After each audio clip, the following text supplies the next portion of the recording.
is how do state and non-state actors interact at COPs? Yeah, I think this is so important because so much of our attention and the media's attention is on it's on the states.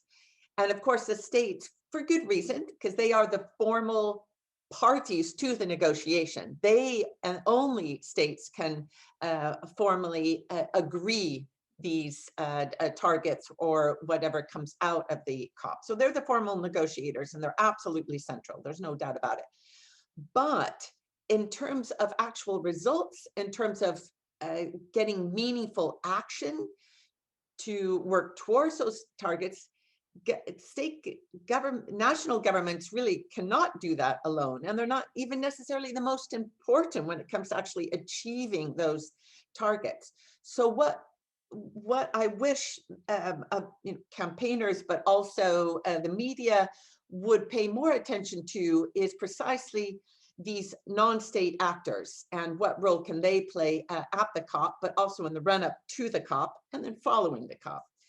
And by these non-state actors, these would be the coalitions that the corporate coalitions. Multinationals alone are more important than many of these states when it comes to what action needs to be taken to address carbon emissions. But also a lot of other actors representing other stakeholders, women's groups, youth, absolutely, research communities. So one thing to look out for is what kind of role can these other non-state actors play in the run-up to the COP and at the COP itself? And with every COP, we get an expanded range of non-state actors that play a role in pushing or nudging the state governments to make a significant change. But also these non-state actors play a role in shaping what can be achieved. So something to look out for in the COP would be not just the formal negotiation, which takes part in the assembly, but what's going on in all these, the COP always has a series of side events, exhibits and side events, and these can be attended by the official observers that represent the different constituencies that I mentioned. And they can be attended and shaped by a whole range of outside stakeholders as well.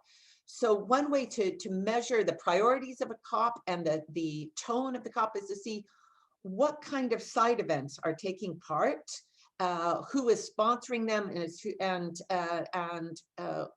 what issues are they covering? Is it, do you have a side event sponsored by the coal industry, as you did when Poland was hosting?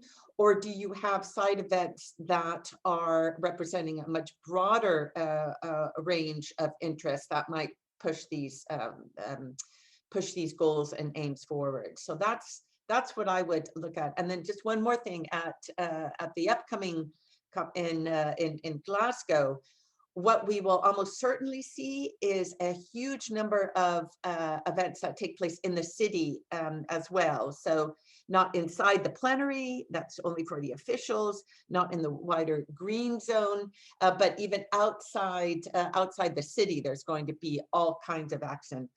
If we can have if the pandemic allows us to have an in-person COP, and that's a really big question, and I am just hoping fervently that we can have the person-to-person